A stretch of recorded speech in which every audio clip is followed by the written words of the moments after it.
اتفضلوا الشاي. تسلم ايديك. وما عملش صفقه ليه بقى؟ هو سيادتك كنت جبت لي حقي بالمحاكم؟ هيجي موت بقى ولا مؤاخذه يا حمار. اهو يعني عملت صفقه فعلا. لا خليك. قلت لك ما عملت الصفقه، مش عايزه تصدقيني، انت حره بقى. الو، امتى؟ ايه دلوقتي؟ طب بيقول ايه؟ يعني لسه في المقدمه. طب كتر خيرك انك بلغتني. انا هفتح اهو. شكرا. يا ولاد، في ايه يابا؟ يا محمود، في ايه يابا؟ تعال اخوك طالع في التلفزيون بيتكلم عنك. عننا؟ ايوه تعالى. حسبي عننا ازاي يابا؟ هو فين الريموت؟ يا نهار اسود، الريموت فين؟ افتح الجهاز يابا. فين الريموت اهو؟ افتح البتاع ده.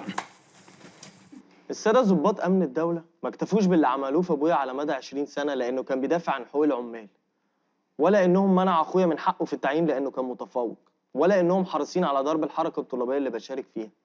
لا، ده وصل بيهم الحال إنهم اتهموا أخويا وصاحبه الصياد بقضية إرهاب. إرهاب؟ الله يخرب بيتك يا أحمد. شايف ابنك؟ أقول لك ابنك فين تقوليه راح ينقل المحاضرات من زمايله، أتاريه راح ينقلني أنا أمن الدولة تاني. استنى بس يا ابني اما نشوفه هيقول ايه. طبعا بتضحكي، ده انتوا مرتبينها سوا، أنا عارفكم. ده اتهام بقى ولا افتراض؟ اتهام بقى ولا افتراض؟ كلام المثقفين ده أنا ناقصه، أنا كل اللي أعرفه إن محمود هيروح في داهية. عيب بقى كده، الست ضيفه بردك. ما بقى سيبيه براحته، انا عذراه. قال إيه؟ محاولة اختيار رئيس الجمهورية.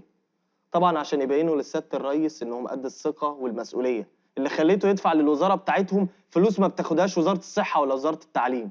انا مش فاهم ايه علاقه الموضوع اللي انت بتتكلم فيه بالقضيه اللي انت بتقول انهم دفعوها لاخوك.